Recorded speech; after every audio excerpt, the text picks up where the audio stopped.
We Have Concerns is only made possible because of generous donations from our patrons. If you want to be one of those, if you want to help make the show possible and also get extra stuff like bonus episodes, monthly hangouts, other cool stuff, check out our Patreon, patreon.com/wehaveconcerns.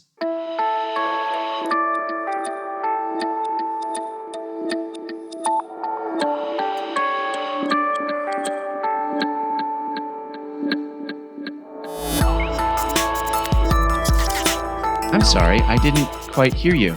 Fuck you. No, that's not what I meant. Fuck you. Some reason that's all I can. Fuck you. This is We Have Concerns. Hi, Jeff Canada. Hi, Anthony Carboni. Hello, concerned citizens. As concerned citizens, I assume that most of us have some background level of anxiety going. Well, yeah. I mean, I think that's our target audience. That's who we are. We are the concerned, anxious. Yeah. That is who we are, and one amongst us sent in this story on the Science of Us, which was actually on the Reply All podcast first. A writer and programmer named Paul Ford was a guest, and he was talking about how he has anxiety. And he created an email bot called Anxiety Box. It's basically a spam bot. Yeah. And he gave Anxiety Box a list of all the stuff that he freaks out about all the time. And he programmed in some phrases, and basically like a Markov chain generator, if you know what that is. Yeah. Yeah, so basically like Markov chains. So it's like looking at sentence structures, and you put in all these fragments, and it pulls those fragments as like, I can put these 4 fragments together and make them a sentence. Right.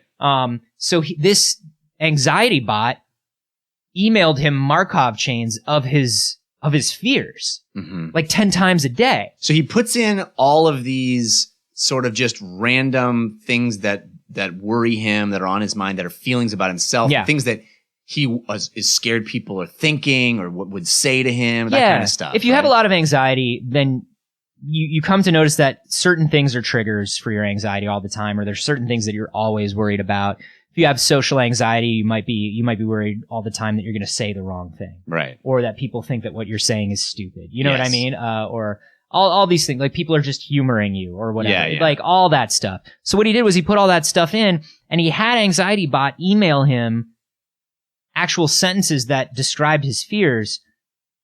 And he said that when he read them, either out loud or in an email silently, they sounded way sillier than they did in his head. Right. And so they actually, by vocalizing it or having this robot randomly vocalize it to him, right, it made him feel better because he looked at it on the on paper or on the screen and was like, "Oh, that's stupid. Why would I think that?" That's wild. So, here are some of the undermining messages that were sent in. This. I don't agree with all the people who say you're weak-kneed and monstrous. Weak-kneed and monstrous. Yeah. That's awesome. That sounds like a great band. Most of your friends are doing okay, which makes me wonder why you are such a burden on others. Well, that I can imagine getting these and going, that is ridiculous. It's a bit of ridiculousness of hearing your fears out loud, which is always helpful. Right. And sort of the weird sentence structure that a Markov chain always comes up with. I respect that you just live your life and don't care if people think you are exhausting to know and not interesting. This is amazing. Like, that's the kind of run-on sentence that only comes from a robot. You know? I love the thought process that says, I'm going to have an email sent to me, ripping me down with all of the things that I think, but in a kind of obtuse, strange way that just kind of undermines the whole system. Well, are you ready for this? Here's why he thinks it worked so well. Seeing them in his inbox let him see them for what they were, which is mental spam. Oh, because it's actual spam. Turning mental spam into actual spam sort of exposes it for what it is? Yeah. It's just 12 times a day. It's just sending this garbage that's totally irrelevant. And you're like, wow, my brain is spamming me all the time. Crazy. And we've talked about that before, where it's like everybody, you think you are your thoughts. We think that we are our thoughts. But it's so many of our thoughts are reflexive, are based on patterns, are based on chemical reactions and physical things. Yeah. And, you know, so much of our mental state is not us. It's like when our hair grows, we don't think of it as us growing. We think of it as our hair growing, right? Yeah. This external thing. Yeah. Like our heart is beating. I'm not beating. My heart is beating. Right. But when a thought pops into my head, it has to be me, right? I did that. I made that thought happen. Yeah. But that's not true. Absolutely not true. That shit is so reflexive. Right. And it comes from nowhere a lot of the time. Yeah, or a chemical reaction, as you said. You ate something strange and it had some effect on you. Or it's like that thing where if I get sick, if I get a chest cold, the feeling of a chest cold mimics the feeling of anxiety in a lot of ways. Like if you have like a lot of phlegm in your lungs or whatever, that tightness in your chest, that little kind of ache in your chest, feels like anxiety. And because it feels like anxiety, if I don't pay attention to it, it can become anxiety because my body goes, "Oh, we're anxious. Here we go." Right. Yeah. Let's spin up the wheels. Yeah. We're about to freak the fuck out. And I really just need to like cough up phlegm. Yeah. Yeah. You know? No, I think there's a lot of, I've read about that with other things where, I know this is a stupid thing to bring up, but even like sort of like the menstrual cycle, sometimes they've said that the sort of moods that are associated with it can come from the body going, "I'm uncomfortable. There must be some reason for it. So now," right. Yeah, there must be some explanation as to why I'm uncomfortable. There's a physical discomfort going on. Yeah. Something in the environment is causing it because I don't normally feel this way. Right. Yeah, and it's the sort of thing where it's like, hey, all you have to do if you want to think more positively is like 5 times a day, think a positive thought. Force yourself to say it. Force yourself to think it. Well, there's also something very Zen about this, right? That idea of sort of observing yourself, in a sense, this guy is externalizing that Zen thing of like, by getting an email, I'm forced to observe the things that sort of happen subconsciously all the time. And it implies a detachment. It imposes a detachment on me because I'm physically detaching them from my body. Yeah. I mean, that's one of the things that I picked up really quickly when I started, wow,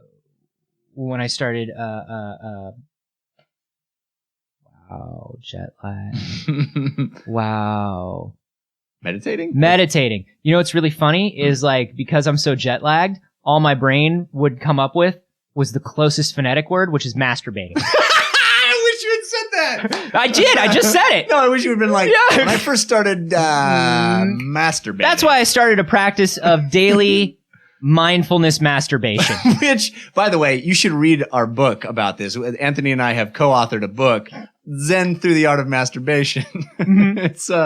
It's in local bookshops now, and it is Zen and the Art of Penis Maintenance is what we call it. It's a daily practice that requires really a lot of commitment. Here's the thing. A lot of people will say, like, they'll get into masturbating, and they'll say, like, look, I don't have time to do it every day. Where do you find the I'll time? do it for an hour and a half one day a week. Right. It's actually better for you to masturbate 10 minutes a day every day. Right. That's the thing practice. you learn. It's the habit yes. of mindfulness masturbating. It's because the repetition and the constant repetition will get you into that place much quicker, and you kind of fall into a Zen-like state and realize that your body is just a machine. Yeah, plus if you do it for an hour and a half, you'll go blind. Yeah. So no, meditation. So you use the crank on that machine as often as you can. So no, when I started meditation, one of the first things that I noticed is just by letting your thoughts happen, because that's what you're supposed to do. You're not supposed to react to them. You just let your brain think whatever you want. Yeah. One of the first things you notice is like, yeah, you can let these thoughts go. They aren't really part of you. Yeah. And you can look at them as though they were on a screen. Right. Just, or, I use, a lot of people ask me what I use. I use this app Headspace, which is really dope. Mm-hmm. And the guy in Headspace, likens it to sitting on the side of a very busy road and watching traffic. That's the same app I use for masturbating. Yeah. Go ahead. I just look in the windows of various cars and masturbate at the attractive people. Headspace. No, but he's like, you can watch traffic without being in traffic and being angry at traffic. And right. Like, you know what I mean? Yeah. But you can watch it go by. And so that's kind of what this is like you're watching, it pops up into your inbox. And it's like, here's a garbage thought that you had okay, fine, whatever. I got to move on to the next email because that one needs a response. And you learn, and I love that learning to filter through looking at these negative thoughts as spam. You know? I think the most difficult aspect of this might be the initial data set of like just stream of consciousness, typing it all out, all the anxieties that you have, like filling up that array of just shitty feelings and thoughts you've had. I list out all of my anxieties quite often, as a matter of fact, Jeff. You don't have a problem with that part. It's a list, it's sort of like a person who keeps a book, a notebook full of all the people who have wronged him. I list out yourself all the time. Yeah, I list out my anxieties quite often. I'm like, let's see what's weird and bad about me. Yeah. And I just list them all out. And it's yeah, I don't think I would have so much of a problem listing them all out. And I think once I got the momentum going, I feel like I just see, I can tell you 100 things that freak me out any given moment of the day. Here's my particular dysfunction, Anthony. I have a weird thing where I think actually saying it out loud, or in this case, writing it down or inputting it into this, this little program, I feel like it gives it power. Yeah. And I would have a hard time actually vocalizing. But that's the trick. That's why so many of these anxieties grow and become bigger and bigger, is because you never say them out loud. You never name them. Yeah. And so they stay in your head and they become this cyclical thought. Right. And then they just get out of control. Like you gotta just say it. You know what I mean? I guess. It's actually would be, I think, a difficult thing for me to do. Like we already know, we've spoken about, I think this was when Christian Spicer was here. Like I wake up in the middle of the night afraid that my heart's going to stop beating. Yeah. I wake up and I freak the fuck out and I run around in circles. I had a bit of a panic attack just last night, actually. I had a kind of a nightmare. Over what? So like that's a thing that I said out loud. Yeah. And actually, since Christian and I talked about it on that episode that he was on, it happens less.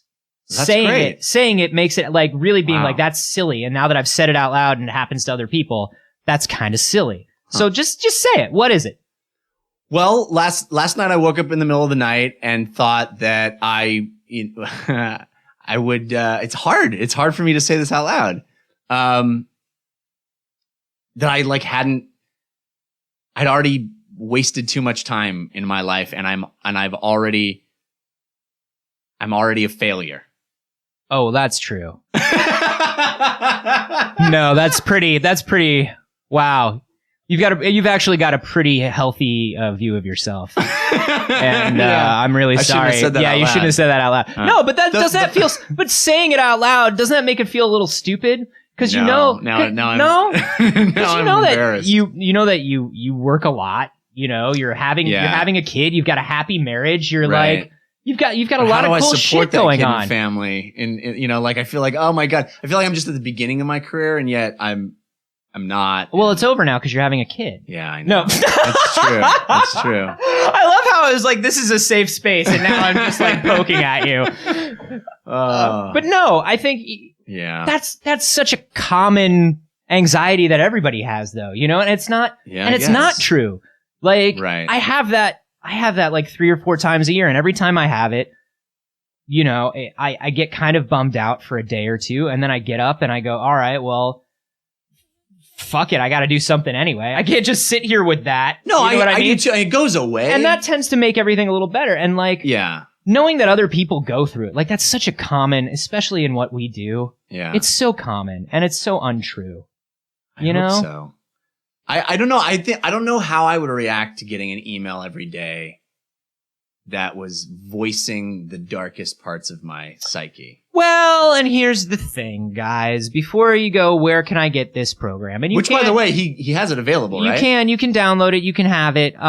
You should know, Paul doesn't use Anxiety Bot anymore. Oh, no. Because he said, while initially voicing these things out loud made them easier to deal with, made them feel silly, the constant barrage of the Anxiety Bot saying these things to him all day actually made him more anxious over time. No. So after the initial feeling better, you should probably cut that Anxiety Bot off. Because otherwise, it's just going to be like, bing, Oh, God damn it. All right, I got an email. Let me just, I hope. God, Hello, worthless trash. It is I. Oh, God. The robot that you have commissioned to tell you the truth about yourself. Yeah, I'm good. Actually, I'm feeling pretty good today, Anxiety Bot. I'm just gonna... Hey, have you ever noticed that one thing? Like, most of your teeth are pretty straight, except that one, like, up by the front is a little weird, like a dog. But most people don't notice that one. A lot of people notice it. A lot of people think about it all the time when you're not around. They talk about it. They talk about dog tooth. Dog tooth? Oh, That's God. You. No, nobody calls me dog tooth. Nobody calls you dog tooth to your face because nobody tells you the truth. All right, I'm closing this email right now. Okay, Christ. Okay, what are the rest of my emails today? Let's see. Oh, it's a... Bing, boom. Oh, what's that one? It's, Hey, what's up, man? Oh, come on. I'm back and you're a failure. Oh, please, come on, Anxiety Bot. Hey, you remember that time that you embarrassed yourself in the 3rd grade? Yeah, when I crapped my pants? Yeah, you remember when you crapped your pants when you were 8? Oh, man. Literally no one has forgotten that, and it's only become a more spread around story, much like the crap that was on your ass as you tried to walk away with it, still in your pants. Nobody remembers that. I was 8. There was nobody. Everybody's all like, hey, look at Dogtooth McCraps' pants. Oh, that is a full name now. That's like a full name. Wait until I tell you your middle name. Oh. Anyway, I gotta go. I'll be back in 10 minutes. I have more friends than you, and I'm a robot. I've got stuff to do. Oh. That robot parties. That Let's robot. Be honest, he is so popular. People like him because he says what's on his mind. You know what he does is he goes to places and he tells the best stories about other people. Specifically about you. About Snaggletooth McPoops' pants? Hey, everybody. Thanks for inviting me to the party. You remember Jeff? Oh, yeah, Jeff. He's the greatest guy. He's Isn't so fun to be around. Except that he craps his pants all the time. Am I right? What? Remember how he has teeth like a dog? Oh, Vanessa, come over here. You're gonna love this story. Oh, I know Vanessa. Hey, Vanessa. No. How have you been? I gotta go. Other you than guys. short and fat and unloved. Oh God, you guys. Ah, somebody get me a shot. Maybe he's terrible at parties. Yeah, now I think about it, you want to hang out with him for about 15 minutes. Yeah. But boy, as the night goes on. He has a great career as an insult comic, though.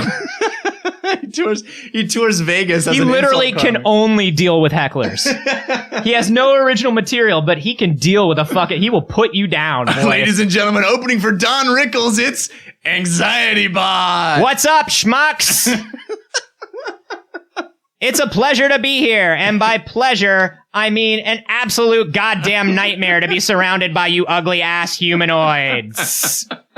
Anyway, try the fish, even though it's garbage. Get off the stage, you horrible robot. Get off of the back of your family. You're a burden to them. I never told anyone that. They all know.